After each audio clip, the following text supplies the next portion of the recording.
You are about to witness the very exciting story of a city and its people. It is a story of a city seeking new horizons in a resolute contest with great challenges. That city is Detroit.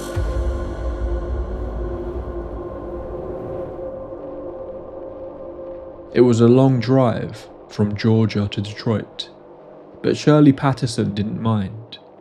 He was excited to go and visit his old friends, the Adamses, a couple he had known for years but hadn't seen for a while. They had recently rented a place up in Detroit, and Shirley was very keen to come and see it. Weirdly, when he spoke to them about it, they seemed a little colder than usual, like they weren't super excited about him coming up to them for a few days. But he thought they hadn't been in their new home for too long. Well, it had been nearly a year, but it takes time to settle sometimes, and the Adamses had plenty of children to keep them busy. They were likely tired, stressed. A visit from good old Shirley would do them some good, he thought to himself, as he drove along the streets of Detroit, the leaves falling around the pavements, as autumn was fully here. Bill and Lillian Adams greeted Shirley after he pulled onto their driveway. Bill rushed to grab his friend's suitcase as Shirley looked up at the house. It was a simple grey frame house, a little small maybe for them and the kids, but it looked nice, Shirley thought. Lillian showed Shirley around and then took him through the kitchen to a small dark room at the back of the property. Despite the house not being that large, this room felt removed from the rest, tucked right back. It had a built-in wardrobe and was big enough to fit a bed, but that was about it. Shirley smiled at Lillian. "So, this will be my room then," he said. Lillian told him to get himself settled in. But he could tell something was off about Bill and Lillian. They didn't seem like their normal selves, and he couldn't put his finger on why.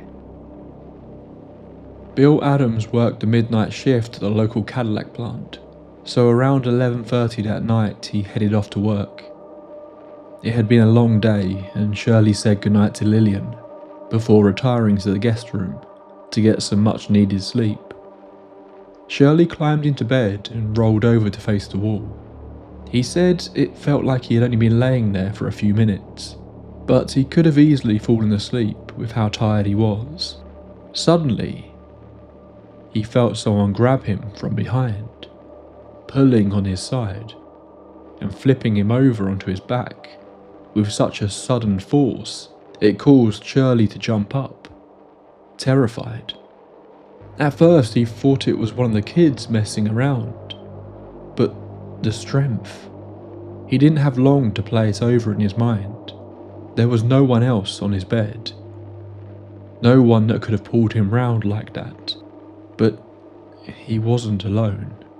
He was glancing around the darkened room, trying to figure out what had just happened, when he noticed the door to the bedroom was open. There was someone standing there in the kitchen. There were still lights on throughout the house, so it was being backlit by the kitchen light, creating just a darkened outline initially. It was a woman. "Lillian? What are you doing?" Shirley called out. She had her back to him and didn't respond. Shirley called out again, but that's when his eyes began to adjust, and he slowly realised this didn't look like Lillian. He felt a shiver run down his spine as he began to process what he was looking at. The woman still had her back to him, but he began to notice she had longer hair than his friends. She also appeared to be wearing a short fur coat, and a blue dress was poking out to the bottom of it. Still, the figure didn't turn. It just looked outwards into the kitchen. Shirley didn't question why this person had flipped him over, why she was ignoring him. His mind jumped straight to anger. There was an intruder in his friend's house. Shirley shouted. The woman ignored him. He jumped out of bed and rushed towards her, screaming as loud as he could. seemingly in an effort to scare this woman away. But she didn't move, didn't react. He quickly took the few short steps from the bed to the doorway, but just as he was about to reach out for her, the kitchen light went out. In fact, every light in the house seemed to switch off simultaneously. Shirley Patterson was now unable to see, and this woman was there in the darkness with him. Shirley didn't know it at the time, but his friends had been using him as an unwitting test subject. Something was very wrong with that bedroom, something they couldn't explain. It's time to get yourself a warm drink, dim the lights and get comfortable. I've got a chilling little paranormal case from the 1960s to share with you all. Something that, while ingrained in the local folklore of Detroit, seemingly isn't really spoken about too often in the wider world. This is the case of the Horrible Hag of Detroit. Welcome to the Tape Library.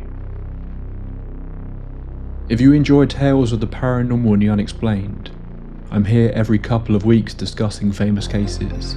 First we hear the stories, then we try to lay out what may have really happened. Be sure to subscribe so you don't miss out on any future stories. Now, let's get into tonight's case. In the early 1960s, Detroit was at a crossroads.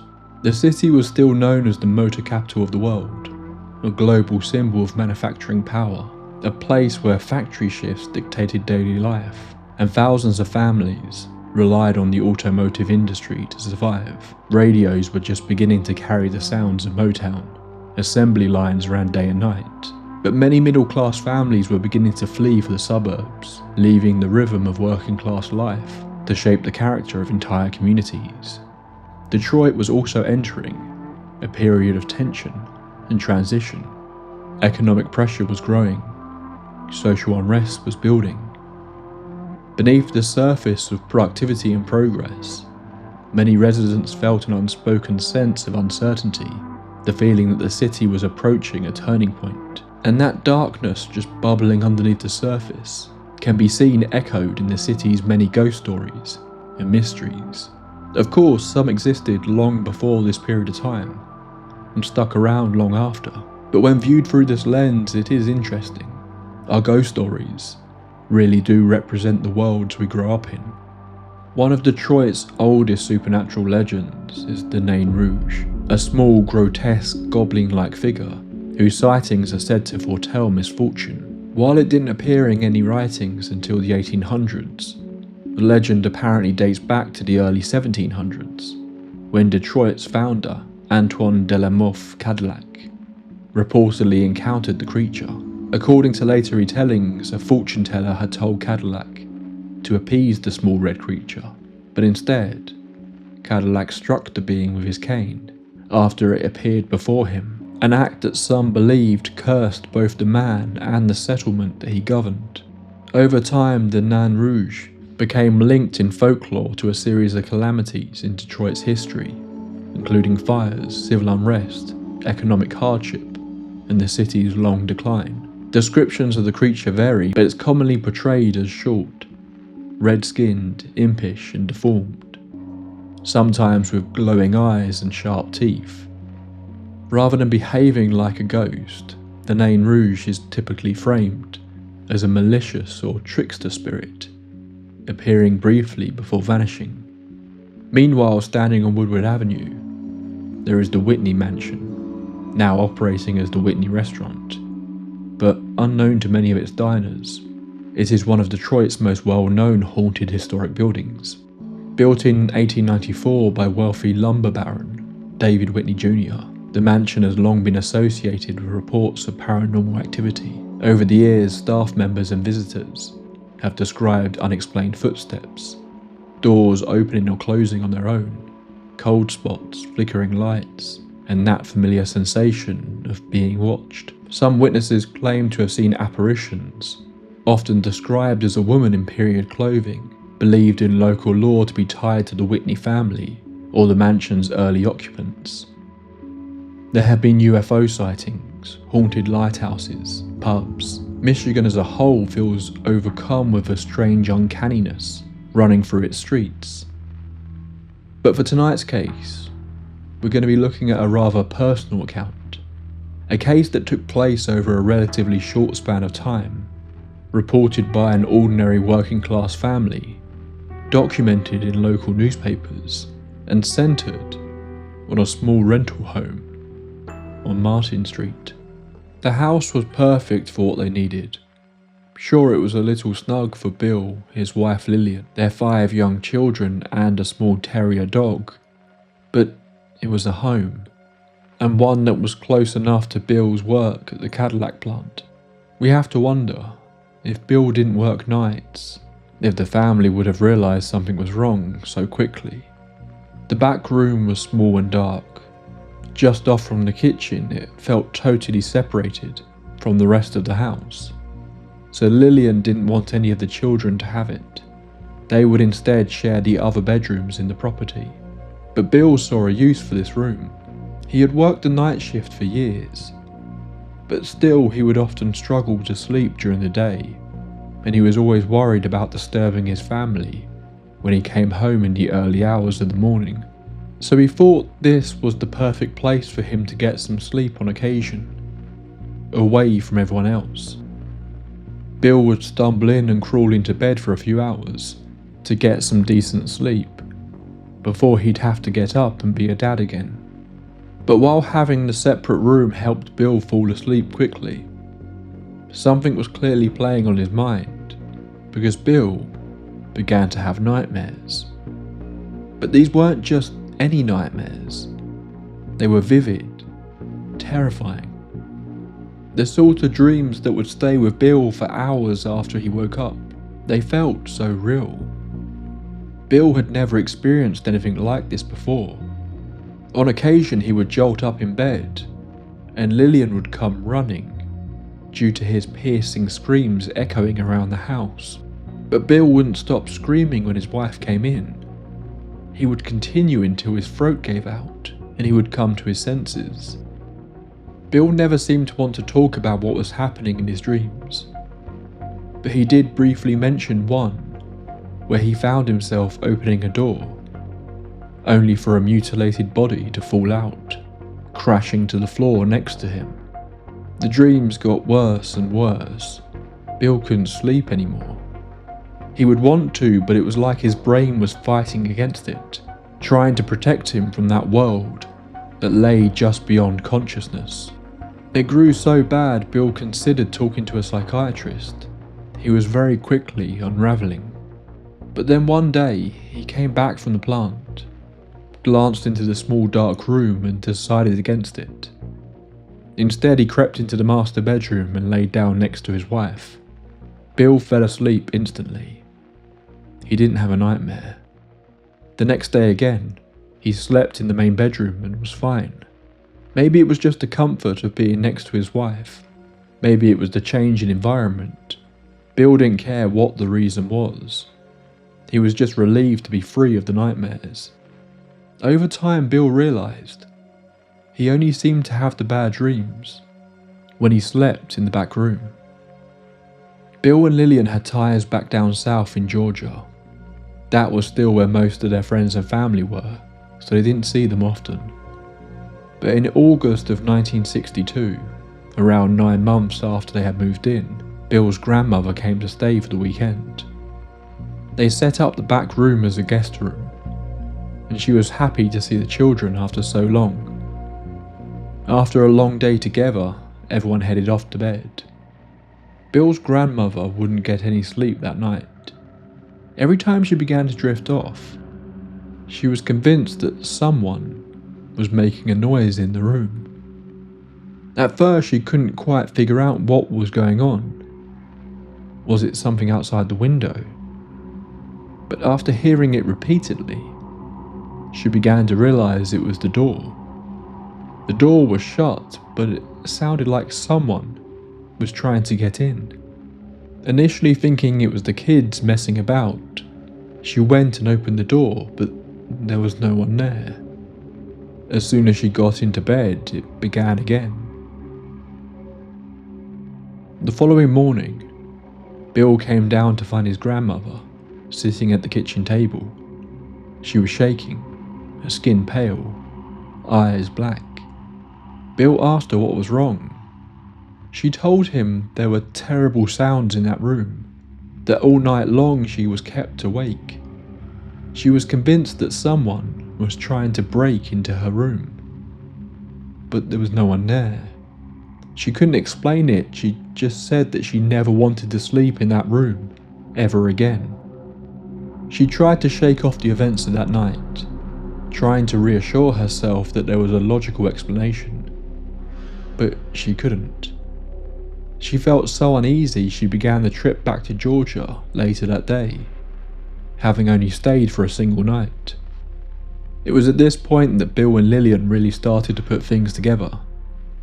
It wasn't just Bill's dreams anymore.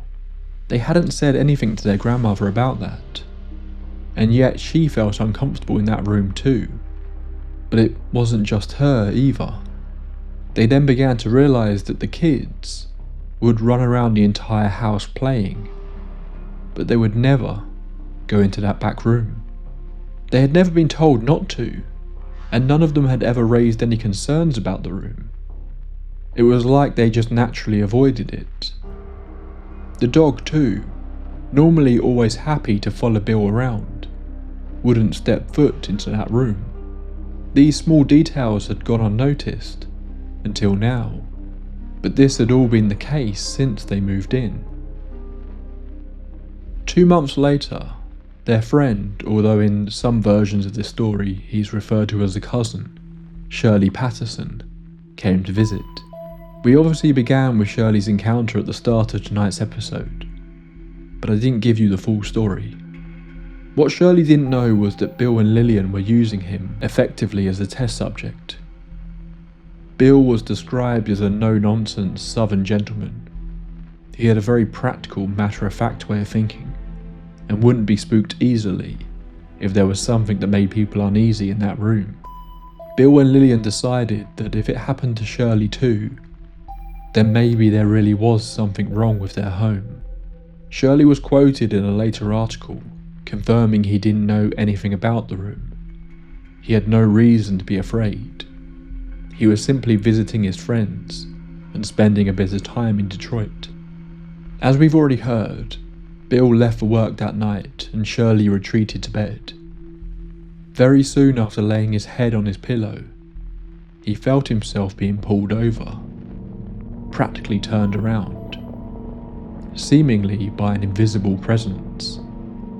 But that didn't mean he was alone as such, because standing just several feet away in the doorway of the room was a woman in a fur coat, with her back to him. Bill obviously assumed it was Lillian at first, but when he suddenly realised it wasn't, he knew there was an intruder in the house and jumped up to confront the strange woman. He screamed loudly and charged towards her, before all the lights suddenly switched off, plunging Shirley into darkness.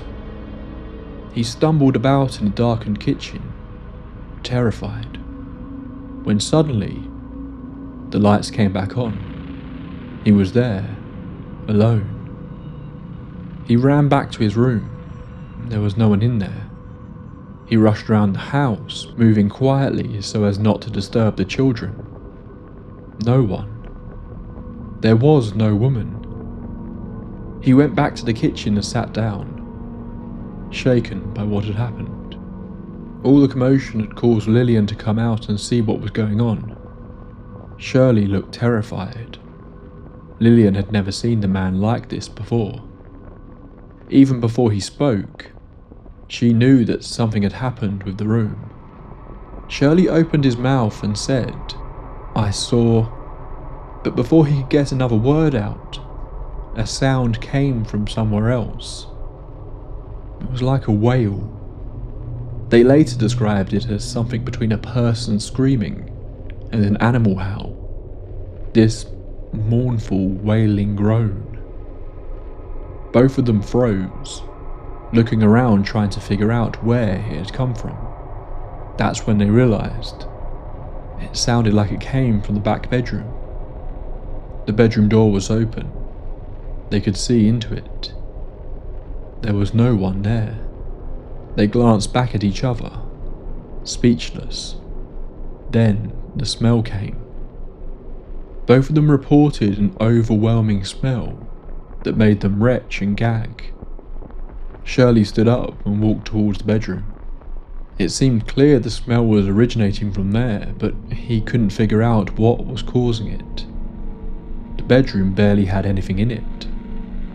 But as quickly as the smell would come, it faded away.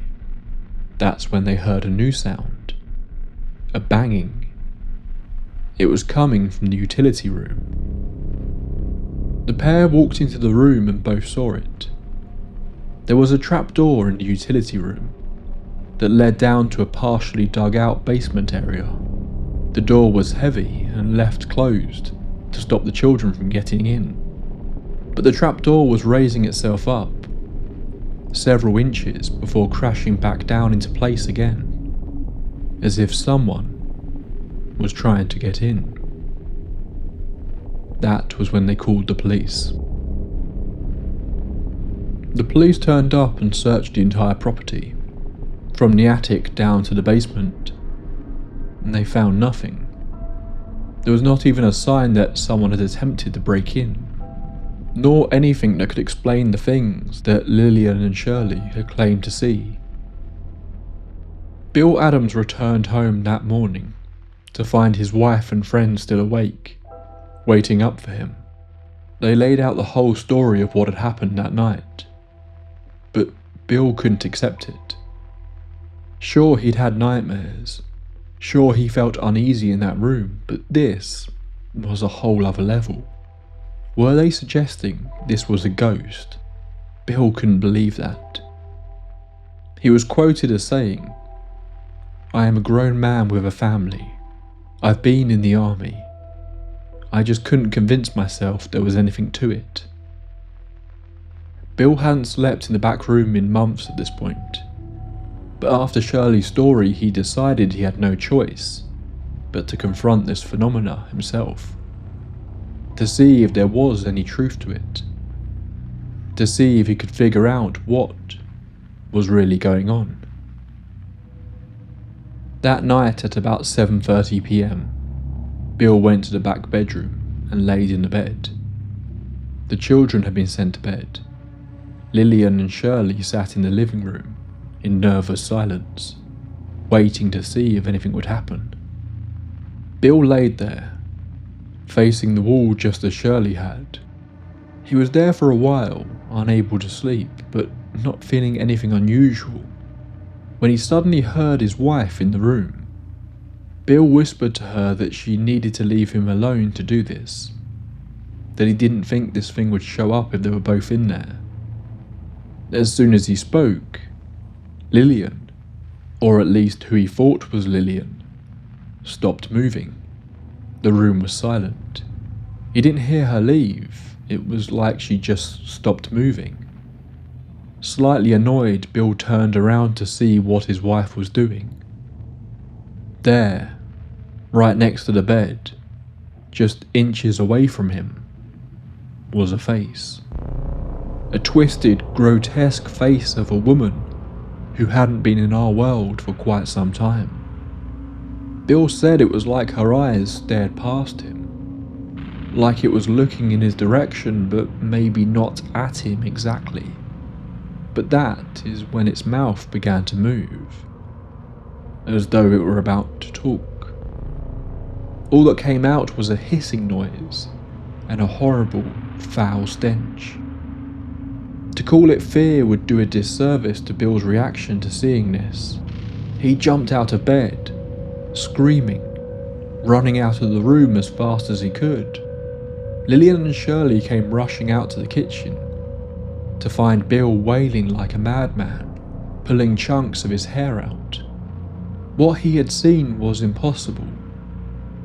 What he had seen was indescribable. It sent the man into a bout of temporary madness. Shirley tried to grab Bill to stop him from hurting himself, But Bill, so overwhelmed with adrenaline, easily forced his way out of the larger man's grip and began flailing his arms at Shirley. Lillian grabbed a blanket from the living room and along with Shirley threw it over Bill and wrestled him to the floor, pinning him down until his senses came back. As they held him down, they noticed it again. The smell from last night was back. After some time of calming down and then searching the house yet again to be sure no one had got in, Bill told Shirley and Lillian exactly what he saw. He didn't know what it was exactly, but he knew they couldn't stay there.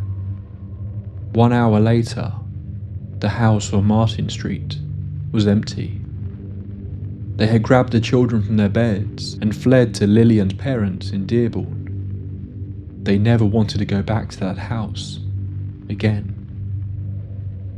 They had paid their rent for the following month already, but the Adamses gave their notice and quickly found a new house to rent, only returning for their belongings during the day and with the company of friends and family. But some of those family members were intrigued. Before their lease ended, Lillian's brother Leo begged his sister to let him go and see the room for himself. She said if that's what he really wanted, she would lend him the keys, but she would not go back there with him. Instead, Leo brought along his other sister, Virginia. Leo and Virginia arrived at the house on Martin Street one night in November. The pair were sitting in the kitchen when Leo said to his sister that he was going to go into the back bedroom, turn off the lights, and lay there for 10 minutes to see if anything would happen. Virginia, the slightly more nervous of the pair, was happy to let her brother go and have his silly fun, so she waited in the kitchen. A few moments passed and Virginia heard what she described as an awful groan coming from the back room. Her first instinct was that Leo was messing with her, but the sound was weird. She couldn't quite explain it, but something about it made her question if her brother was even capable of making such a sound. She didn't have too long to mull that question over in her mind though. Leo came running out of the back room, grabbed his sister by the arm and said they needed to leave. The look on Leo's face made Virginia instantly know he wasn't messing about. They quickly left the house. Leo wouldn't tell Virginia what he saw in the back room, what had made him so terrified. In fact, he refused to talk about it with anyone. The Adamses were gone from the house on Martin Street now, but their story was starting to do the rounds in the local area. A number of people contacted the landlady, asking if they could conduct investigations in the property, but she refused, not letting anyone in and wanting to kill off this ghost story as quickly as she could so she could get some new tenants in. The Adamses didn't experience anything unusual in their new home, and according to most write-ups you can find on this case online, neither did any of the new residents in that house on Martin Street. But that isn't completely accurate. In 1973, 10 years after the Adamses had fled the home in the middle of the night, the Detroit Free Press published a follow-up article on the haunting. They interviewed the current occupant of the home, a woman named Grace Willis. I'm unsure how long Grace had been living in the property at this time. She said she found the whole idea of the haunting ridiculous and hadn't experienced anything strange. But as the reporter spoke with her further, Grace did reveal two interesting bits of information. There had been one day when she was sitting in the living room with her sister-in-law, when they heard what they described as the cascade of breaking dishes crashing to the floor. They rushed into the kitchen, both convinced that one of the cupboards must have collapsed. But when they entered the kitchen, there was nothing wrong, and no obvious source for what could have created such a distinctive sound. But still, Grace didn't believe the place was haunted. In fact, she knew there was nothing wrong with the back bedroom, because ever since she had moved in, she had been sleeping in there. But it was a strange detail she hadn't considered until talking about it with the reporter. She could only ever fall asleep if she laid on her side, facing the wall, away from the door. Her mind wouldn't rest if she looked towards that bedroom door. So what really happened? The story was picked up by the Detroit Free Press shortly after the Adamses made their escape, and the report split the local community. Some thought the family was simply looking for attention. Others claimed that the family had a falling out with their landlady and had invented the haunting story to get back at her. But it's worth noting the time this took place. While it's not out of the question, being this was the early 1960s, it does fit into a time in history before the real boom of paranormal haunted house claimants that took place throughout the 1970s, before slowly beginning to die off in the late 1980s. This was a time when the paranormal became a huge focal point in popular culture, and the amount of people claiming to have been living in a haunted house was huge, especially off the back of the whole Amityville story. That's not to suggest that false claims of the paranormal didn't happen before the 1970s. Of course they did. But it was certainly a slightly more unusual story at the time than we maybe would see it as now. Others believed that the family really were scared away, but that it was the work of people, not ghouls. That someone had been getting into their basement and messing with them. Of course, this doesn't really explain what Shirley and Bill both see, but maybe this heightened sense of fear caused both men to imagine things. It's worth noting that the initial reporting of this story seemingly took place just a week after the family left their house, and included interviews with a number of the people involved. So this doesn't feel like one of those cases where faded memories, leading to exaggerations, could be blamed for the details. This is another case where it doesn't appear the people involved really gained anything from their story, beyond a small amount of attention at the time. It seems like Bill and his family told their story to the reporter that one time, and then just moved on with their lives, disappearing off and leaving behind this strange little paranormal story for people like me and writers such as Brad Steger, who I relied on heavily for this episode, to obsess over for decades to come. They even left the property with a month's rent paid up in advance.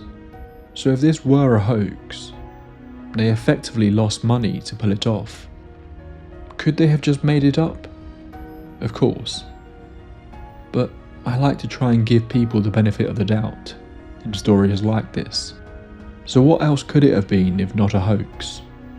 Well, the old familiar environmental factors could be at play here, a gas leak being the more obvious one. Most of the phenomena is segregated to one area of the house.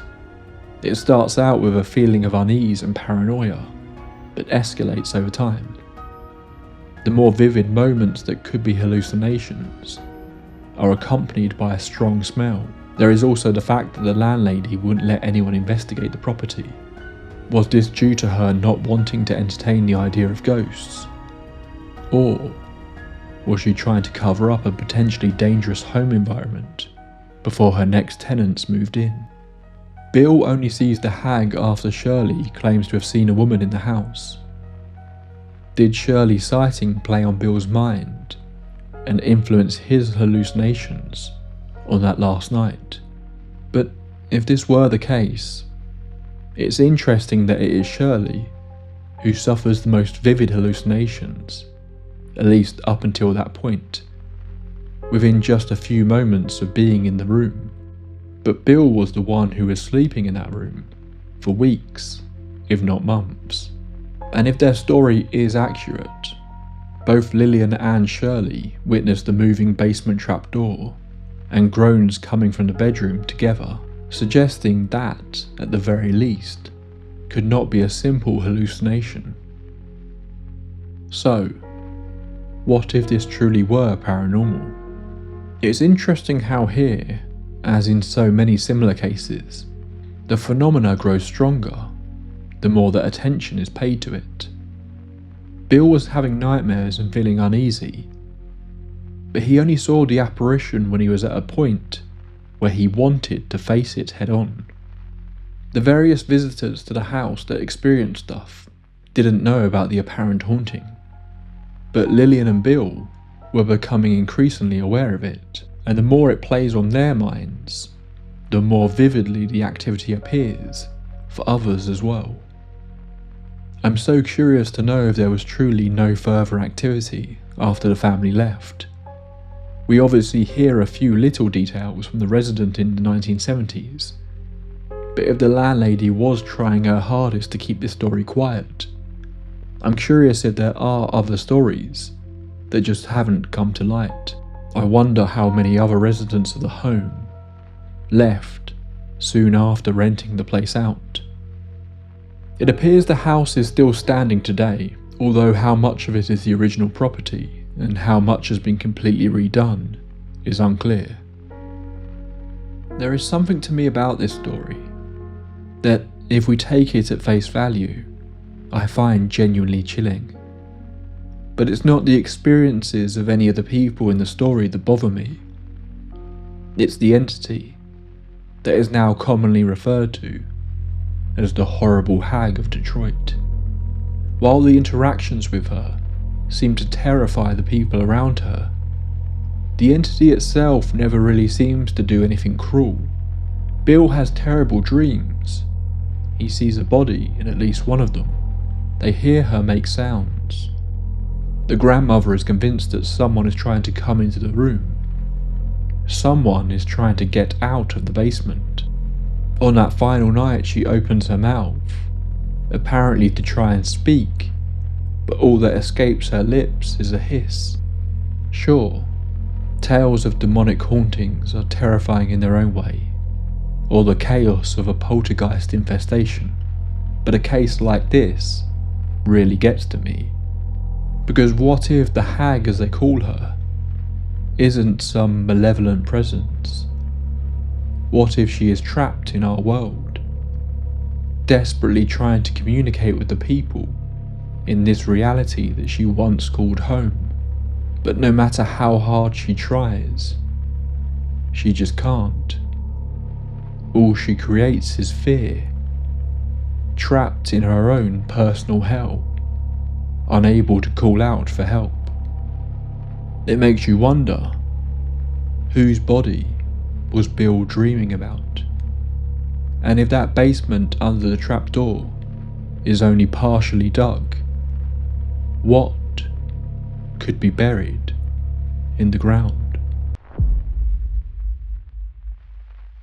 That's all for this entry into the tape library. Every episode I do on a haunted house, I'll always get at least one comment asking why the people didn't move out instantly. So it's quite refreshing to find a case where this basically happened. Again, I think this was another story that was requested by one of you lot. So if you did bring this to my attention, thank you.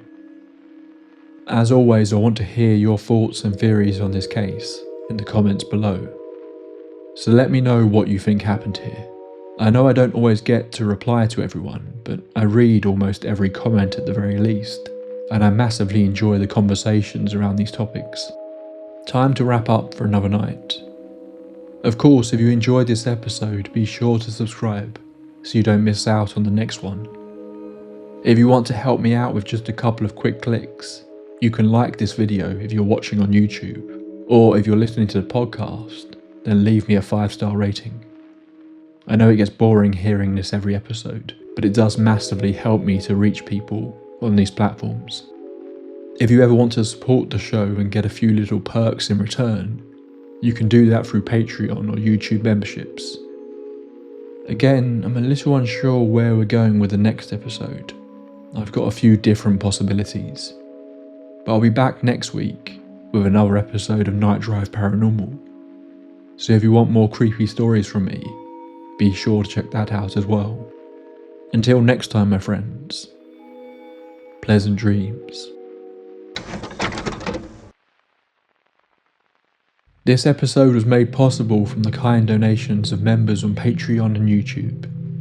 First up, our tape library archivists: Adam Grantham, Yenok, Aurora, Lee Borix Johnson, Now and Zen, Pat McShay, Pantherpaw, The Elusive M, Yoinks and Away, The Bisexual Mooncult, Emulated Phoenix, Jamie Long, Lisa Mary Sherrington, Gaffy with a G, Plum Blossom, Gina Britton, Emily Carlin, Sarah Boyd, Thomas Boatwright, Stephen Lutman, Crystal E, West Virginia Vegetable Man, Dawn Swan, Tina S, Sean Miller, Juno, Joseph Corderla, Jolly Jedi, Pixelina, Joe, The Crimson DM, The Detective, Jean Janine, Darla, Alfredo Sandoval, G-Raw, Lydia Zabine, Dominic DeAngelis, Dagon O'Dorleg, Judith Hacker, Eric Salas, Mirashard, Adlin, Ashlar's Books, Tracy Torello, Gabrielle, Umiko Grimm and Sandy Lusk. Then we have our amazing lead archivists: Darren Morgan Green, Wynne Lewis, Plague Doctor is in, Amy Stubblefield, The Original Deer, Emmy Bartley, Lady Vet Noir, Ridiculous, London Grace, Melissa Harrison, Emperor Franz, Old Soul Like Mine, Xavier Angle, Sarah Cali, Alex O'Neill, Tyler Michael, Alex Goldberg, Van Yole, Brian Baker, and 1000th Ghost.